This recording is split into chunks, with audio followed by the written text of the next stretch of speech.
guys, thanks for joining us on Family Life today here on YouTube. Make sure you subscribe. You don't want to miss any episodes, so hit the little bell and you'll get notifications and you won't miss anything. And if this encourages you, like it and share it with your friends. Yeah, share it with your friends. Yeah, welcome to Family Life today. This is for any of us. If God never gives you blank, right? Fill in the blank. Could you still be happy? If God never gives you children, could you still be happy? If God never gives me this very real desire of my heart, could I still find joy and purpose and fulfillment in Christ alone? Is God enough?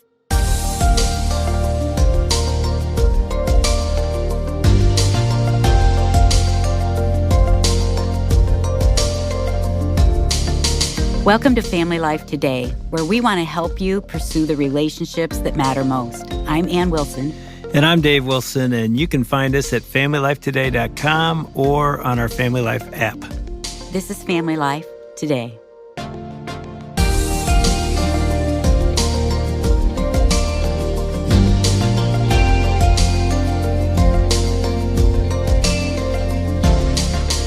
Have you had very many nights where you just can't sleep because you're worrying or you're anxious about something? Yes. What? Oh, my goodness. Wait, what? What do you mean? You're laying right there beside me. You hardly ever worry. I feel like you're always like, that's totally, you're sleeping all the time. I mean, typically I sleep pretty good, but I've told you, like when the boys were little, how many nights. What? Wait, what? Come on. You know this. I knew you were worrying. Well, when I later. say this, you're going to go, oh, yeah, you've told me this. What? How many nights did I lay in bed worrying about college tuition? Oh, yeah, that's true. I mean, worry about carrying relationships and you worry about money. Yeah. That's true. I mean, when they were 5 years old and then 6, like, how are we going to pay even the mortgage? And, starting a church that we didn't know if anybody would show up, and fear, anxiety. I'd love to sit here and say, I'm such a man of God. I never worried, but I wish we would have talked about that more then. We did. Did we? But I was really good with my fear and anxiety. I just kept it to myself. Isn't that what you're supposed to do? That does wonders for you. On mine, I didn't know it was reciprocal. You're like, I thought I was the only one with the problem. Come on, know that. That would have made us closer. Yeah, I don't know what just happened, but we've got two sisters in the studio with us. Kristen and Bethany are back on Family Life today for another program. Welcome back. Yay! Thank you so much. What just did happen there? I know we're going to talk about your book, Not Part of the Plan, and how our plan often doesn't match up with God, but something erupted there when you talked about, well, we don't share our anxiety with others. Have you been there? I mean, women share everything, right? Well, I feel like there are so many things where, one, you might feel like I shouldn't be worrying about this. I shouldn't be fearful of this. And so you just feel like I'll keep it to myself. Or it's hard to be vulnerable. It's hard to be open and say, like, honestly, this is a struggle for me. This is a problem for me. I mean, I know in the very first conversation we had here, I was sharing about that wedding dress and how it hung in the back of my closet. And I will tell you Hey, by the way, if you missed that one, you got to go back and hear this story. It's pretty epic. But that dress, like, kind of started to haunt me. And I started to have a lot of worry and fear. And I remember... And shame, I'm guessing. Oh, yeah, shame and just feeling like, I remember there was a particular Valentine's Day where I was sitting on my bed with my knees pulled up to my chest. Everyone had their fun and their man and their roses and their chocolate bear. And I was just sitting there with this dress with dust on it, like, look at you, It's like staring at you from the closet. Movie. Yeah, staring at me from the closet. And I can't tell you how much fear over the future, how much worry I had. And I just, it was like a life crisis. What am I going to do with my future? What if I never get married? What if God has a different plan for me than I thought was, going to happen? And that was my reality in that moment. I was in my late 20s. I wasn't married. At this point, I, had been in some relationships. They didn't work out. And so I'm thinking, wow, I am going to be 85 years old on the front porch somewhere, rocking away my life like an old maid, and everyone's going to feel sorry for me. That is my future. Cool. Like, great. I'll still have this wedding dress. Isn't it crazy how we project into the future? Now you're 85. Yeah, I know. But we do, and it's so hard. And I remember sitting on my bed, and God was so faithful to bring back a verse that had been a big encouragement to me in my past, but it's Proverbs 3, 5, and 6. And it says, trust in the Lord with all your heart and do not lean on your own understanding. In all your ways, acknowledge him and he will make your path straight. And so for me, a huge source of my worry over what was happening in my life and fear over the future. So much fear over what was going to happen again. Was I going to have to go through another hard breakup? Was I going to be that single 85-year-old, on the front porch rocking my life away? I realized for me, it was stemming from a lack of trust in God. And I realized I don't have to trust God for, when I'm 85. I just need to trust him for today. Do I really believe that he is directing my path? Do I really believe that he wants what is best for me more than I want what is best for me? Do I really believe that I can serve him and live for him fully as a single just as much as I could as a married? Circumstances would be different, but do I really believe that? And Proverbs 3, 5, and 6, really in that moment, that Valentine's Day moment, I remember this so clearly with the tears streaming down my face saying, God, I am so fearful, but I know that if I trust you, if I trust that you hold the future, that you care about my future and how I can serve you more than I do, I can wake up tomorrow and do it all over again. God, I trust you. Direct my steps. Help me to serve you today, then do the same thing the next day. I didn't have to have all the trust for the next 80 years. All I needed was God to help me and give me strength to trust him for that day. And I'm telling you, that brought a lot of peace. But there were, even hours later, moments where I felt, this is hard. Like, this is hard again. I'm seeing my friend or I'm seeing Kristen have this thing that I don't have. This is difficult. I'm afraid of the future. We spend so much time worrying about things that never come to pass or worrying about things that do come to pass. But in that moment, God gives us so much grace and peace to handle that. And we spent years worrying about something and he's like, I can give you the strength to deal with that. Live for me today. So that was probably one of the biggest seasons of my life for the longest amount of years, over 10 years where I struggled to, be afraid and fearful of the future. I'm thinking of a phone call that I received yesterday of a woman who just found out her husband was cheating on her. I mean, talk about worry, talk about fear. Yeah. There's so much. I'm thinking about all the incredible people that have gone through really painful divorces. Yeah. And that was never their plan. Exactly. But the worry, like, how am I going to take care of the kids? And what does my future look like? Or the loss of a child. Exactly. Yeah. There's so many things. Literally sat last week with a dad that I've coached high school football with, whose daughter was in the hallway of the Oxford High School shooting. Probably heard about it. We live right there. My son and I actually did chapel for that football team. I knew the captain of the team got killed. He was the first one shot. Yes. And I'm talking to my buddy and, I'm like, how you doing? And he's like, my daughter was walking down the hall when she saw way off in the distance kids screaming and running, and she literally turned to her friend and said, shoot her, and they ran out of the building. I go, how did she know? And he goes, they've been so trained. She knew she didn't hear any gunshots because she was so far away, but she saw it and ran out of the building. And he goes, it's been months, she can't sleep. Wow. Just having that in her head. So, you're thinking, and he would just walk through the kind of things that all those families in Oxford are dealing with. And, you've talked about your tragedies and things you've gone through. That anxiety is real. That worry is real. I mean, Christian, you talked about 3 miscarriages. I'm guessing the fear and worry about, will I ever, what's the future look like, gripped you. Yeah. Oh, every day.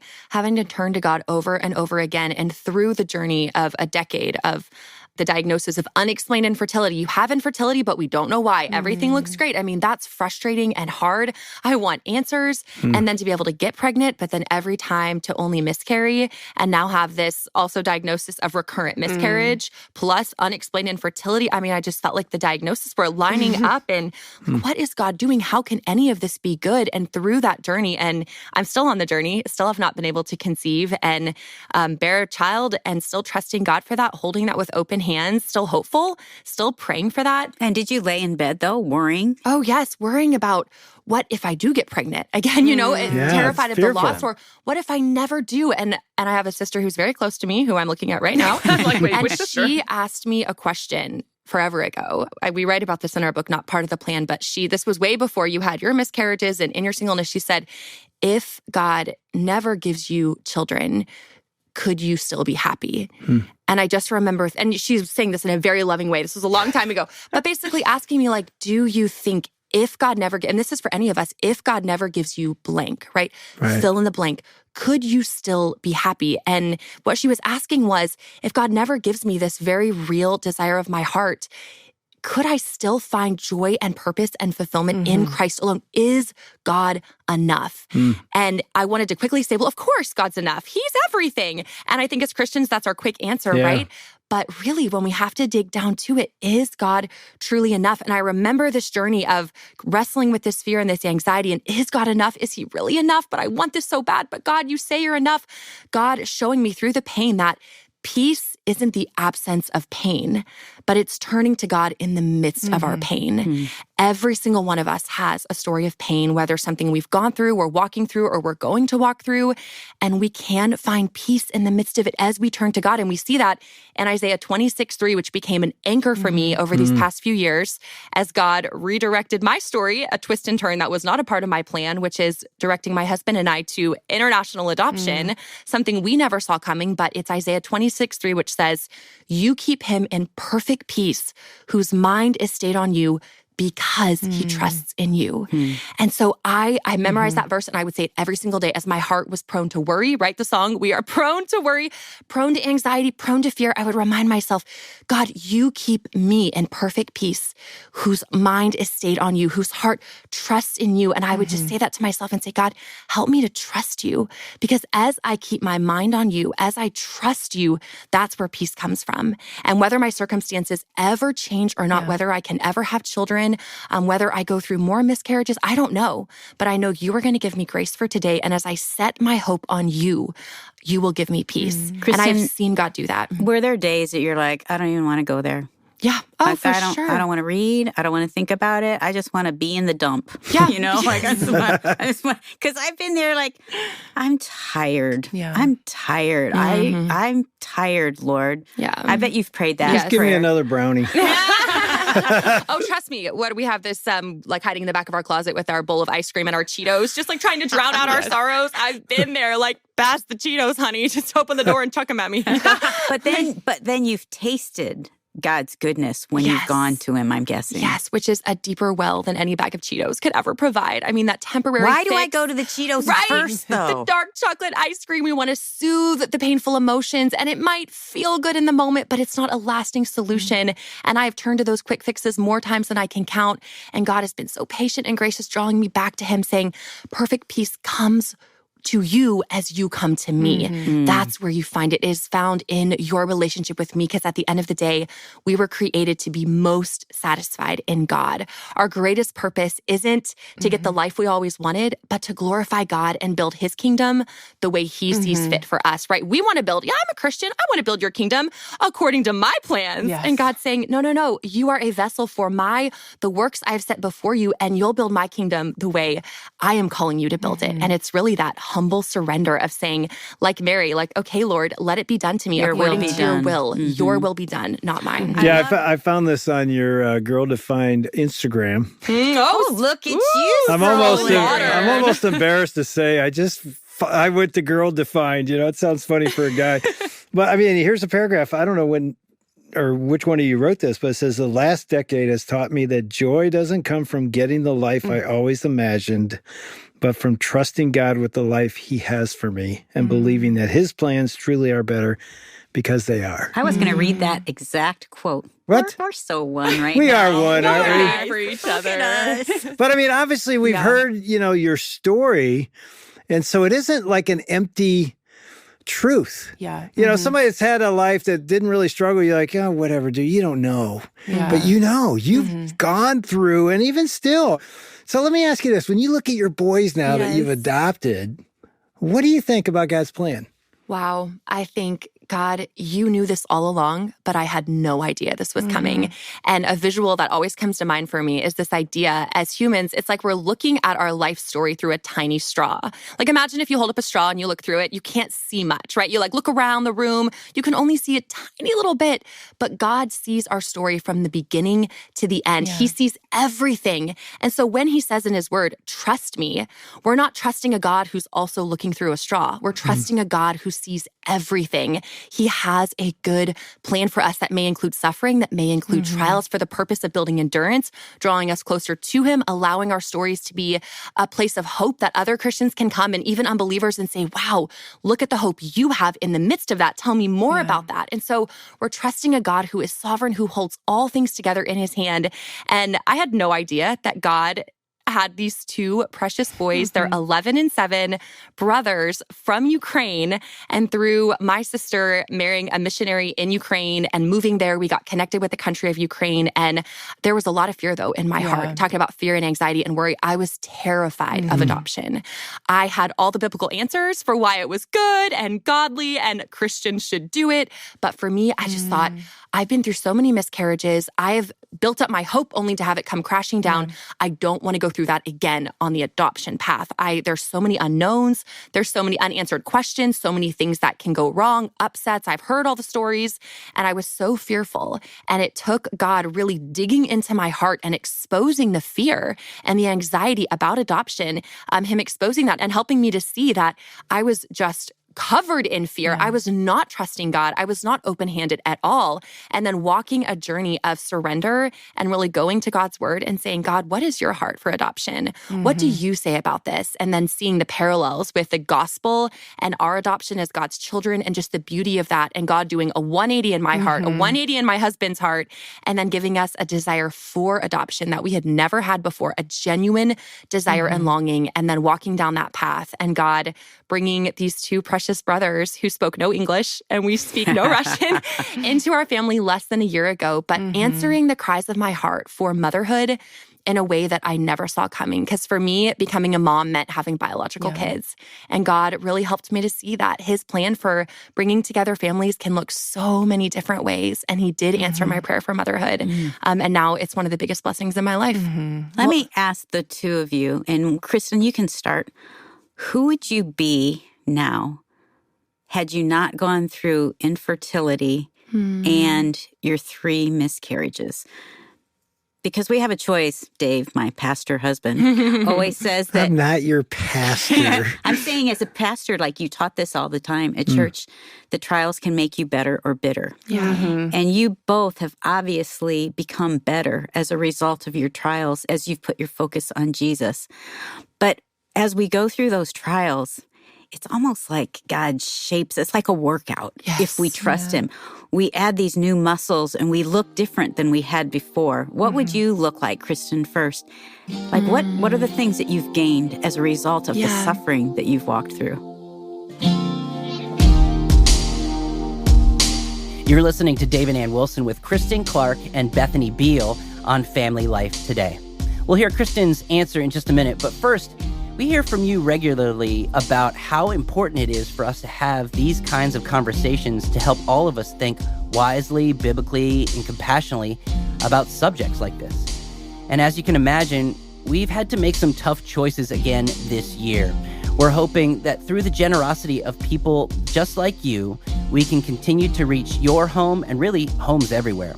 This is an especially unique and critical time of year to donate because we've had some friends of the ministry come alongside us and offer to double your monthly gifts for 12 months, up to $300,000 when you become a monthly partner right now. So what does that mean?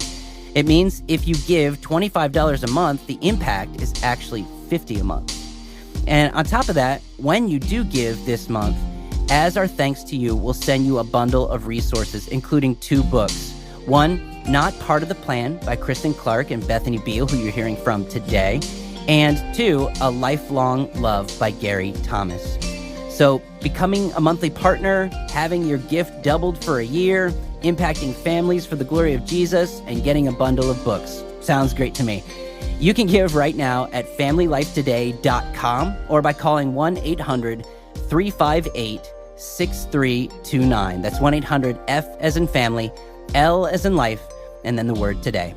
All right, now back to what Kristen and Bethany have gained as a result of the suffering they've walked through. Here's Kristen.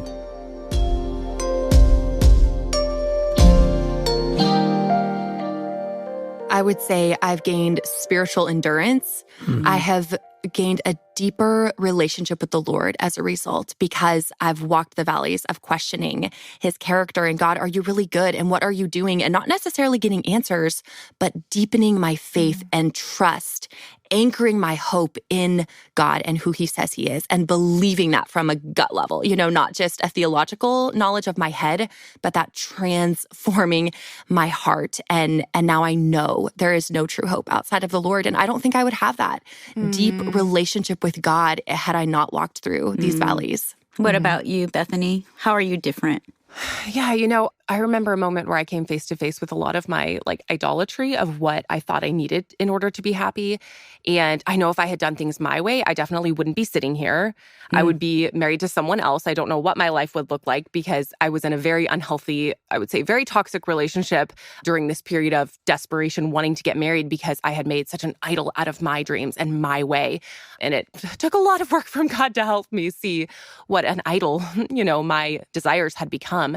But I'm so grateful that God, he didn't give up on me. He wasn't like, all right, Bethany's a lost cause, out with her. She's just, she can marry that guy. Yeah, whatever. Yeah. But I see, wow, God did have a good plan for me. And over the last really 10 years, for me, it was 10 years of singleness, 10 years of trying to figure out what in the world my life was going to look like. I think that really, learning to trust God in such a deep way has helped me to see my plans aren't always going to look like his plans. And the man that I did end up marrying 10 years ago, if you would have told me you're going to end up with this guy, I would have been like, yeah, right. For one, he's shorter than me. I am 6'1". I need a man that is at least a few inches taller than me. And I would have completely, on that fact alone, would have looked over him and literally, that was not really, I did not mean that. Him and I are very open about our height differences.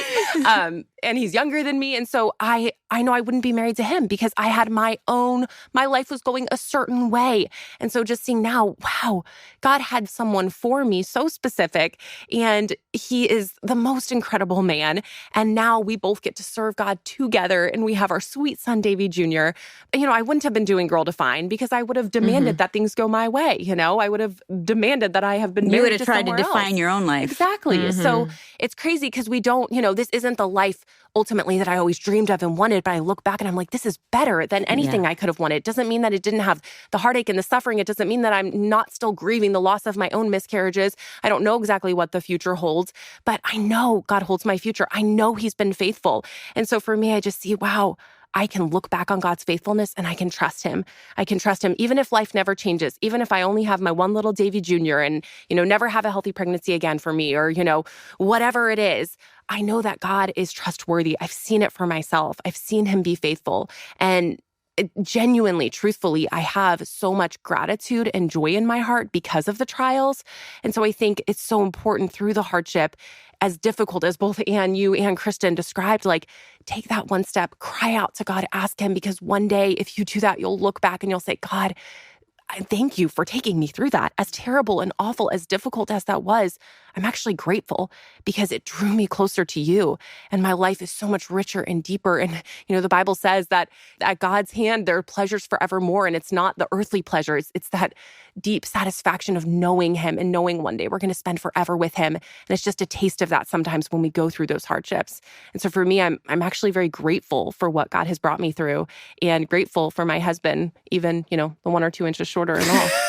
I'm sorry, husband, if you're listening today. Yeah, David, if you're listening, I'm shorter too. So a lot of us are. One of the things that inspires me listening to you two is, I think one of the things that anxiety, and especially fear, can do in a person's life is it paralyzes us. Yeah, we're afraid to risk because we've risked and it didn't work.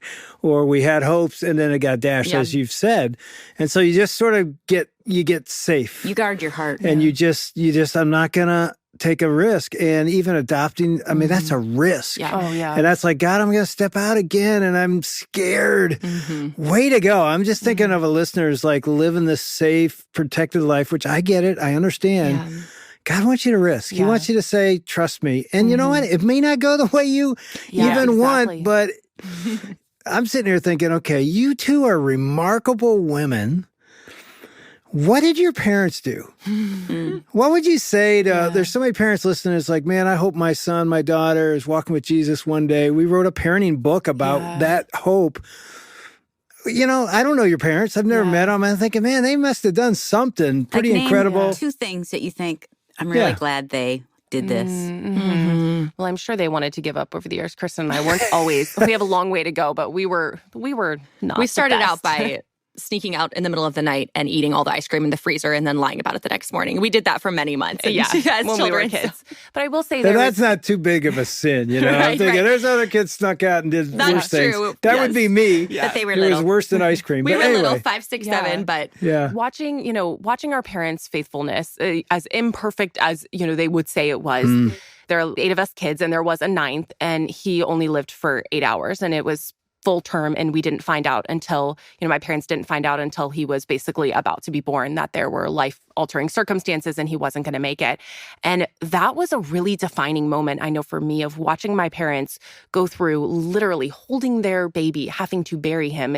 It was such a horrible experience, but they didn't get bitter at God. And they literally, with all of us kids, we were younger at that time, they literally were the ones who were telling us, like, God is still good. He is still faithful. We don't understand why he gave us this last baby, and that was the last one, and took him home to be with Jesus, but we know that he's good and he has a bigger purpose. And so them, through their own suffering, not pulling apart, but ultimately pulling us all together, was such a defining moment. And I don't even think they realize how much of an impact they made, just their faithfulness, not something specific they said, but them just striving to see God's goodness and to point us to him through their grief made a massive impact on me. And that's been really defining for me. So they let you guys see it. Oh, yeah. They didn't hide it. No. It's really, And it's amazing because it's really kind of what your book's about. Yeah. Our parents also really emphasized a relationship over rules. And I know, and now being a parent myself, I find myself like, okay, I'm the black and white lady, like, all right, kids, here's the boundaries and the rules, and we're going to this, and focus on behavior, right? And they had their rules and boundaries, of course, but they were very focused on the relationship. And so they would allow us to ask questions, okay, well, why? Especially when we hit the teenage years. But Dad, why? And they would explain, like, honey, here's why we think this is best. Yeah. Here's why we're doing this, because we love you. You don't like it, but here's why we think this is the better path for you and why we're putting up these boundaries and these guardrails. And I just remember, as I grew into adulthood, always feeling like I could go to my parents and talk to them about anything, because I knew the relationship was more important to them than just us following the rules, just doing the right thing. And so I think for any parent listening, that's a huge thing, is to continue to invest in that relationship, get to know your child, get to know their heart. Because in the long run, I know for me, that really has continued into my adulthood to keep me connected to my parents, because I feel like, wow, I have a genuine relationship with them. It's cool. Yeah, I would just, as I listen to you, I think, okay, it's girl defined, but your motto is boy defined as well. It's all of us defined by our designer defines us. Way to go. I'm thinking of men listen and women listen. If we live that out, and you say many times in your book, not part of the plan, that you got to know the heart of the Creator to be able to trust him. And I think that's what I've heard from you for these last 3 programs. It's like, man, get to know the designer, Jesus. That's his name. And when you know his name and know his heart, you can trust him. Yeah, the more you know him, the more you know yourself. Yeah, truly, exactly. Because you become defined by who he says you are. There And you go. can only learn that by getting to know him. See, I tried to say it, and there it was. Can't say it better than That was that. good. Thanks.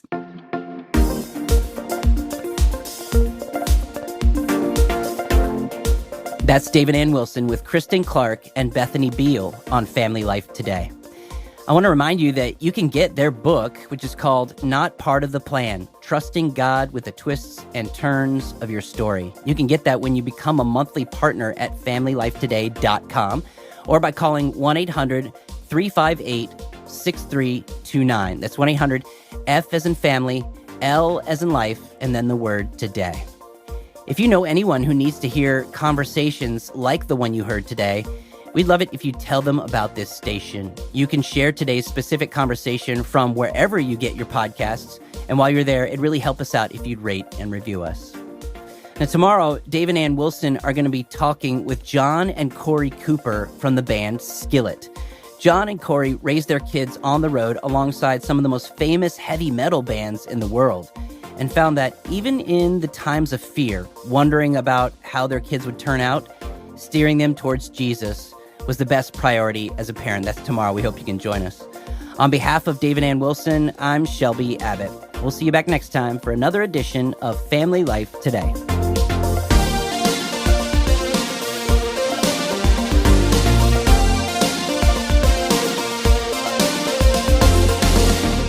Family Life Today is a production of Family Life, a Crew ministry, helping you pursue the relationships that matter most.